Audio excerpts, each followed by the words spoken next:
Hey, it's Sean Brennan, and here is video number 4 in the application series of how to have the quickest and most predictable loan process. What we've got today is a few points about the good faith estimate, the closing statement, closing, getting those keys. First of all, let's talk about the good faith estimate. Now, this is a form that used to be a very helpful form. Everybody used to like the good faith estimate. Hey, get a good faith estimate. You can compare the numbers.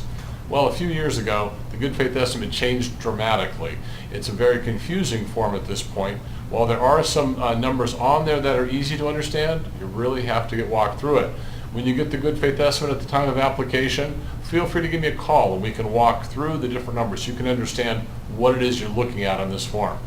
Now, the good faith estimate in the past used to show you what all the closing costs were by category, what your total monthly payment was, how much cash you have to bring to close. The good faith estimate doesn't do that now, so what we do is we prepare another statement called the closing cost worksheet. It looks just like the good faith estimate used to look. It shows all the closing costs, it shows the monthly payment, it shows the cash required at closing. It's an easy form to walk through.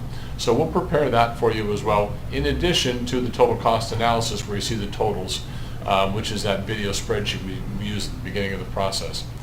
Now, when we look at the good faith estimate, there are some specific numbers that we've got to walk you through if you choose, but those numbers translate to the settlement statement at the time of closing.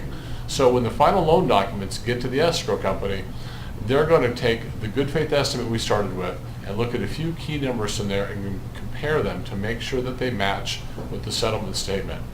More than that, though, we review the settlement statement, as does the lender, to make sure that the numbers are correct, that the amount of money you're expecting to bring in at closing is the amount of money you need to bring in at closing. And we do a really good job of making sure that everything matches up with what you're expecting.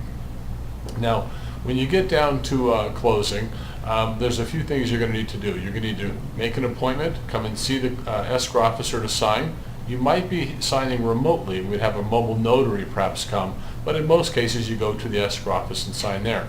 You'll need to have identification, your driver's license typically, to be able to show that you are who you are, because a number of the pages have to be notarized, so they need to confirm your identity before you sign them.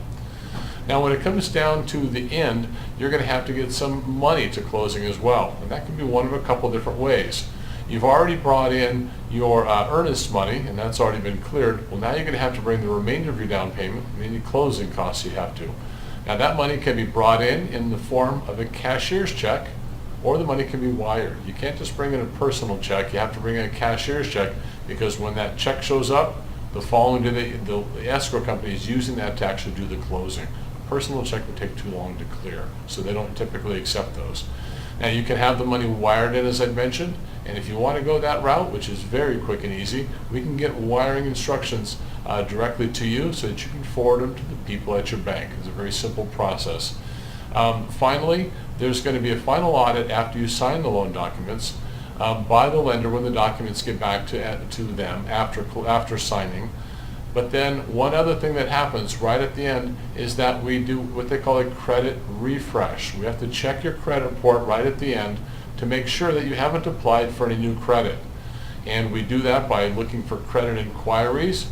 If you're buying a new house and you think we better go get some appliances, or maybe that new car is going to look good in front of the house, and you went out and got your credit pulled, we're going to find out about it.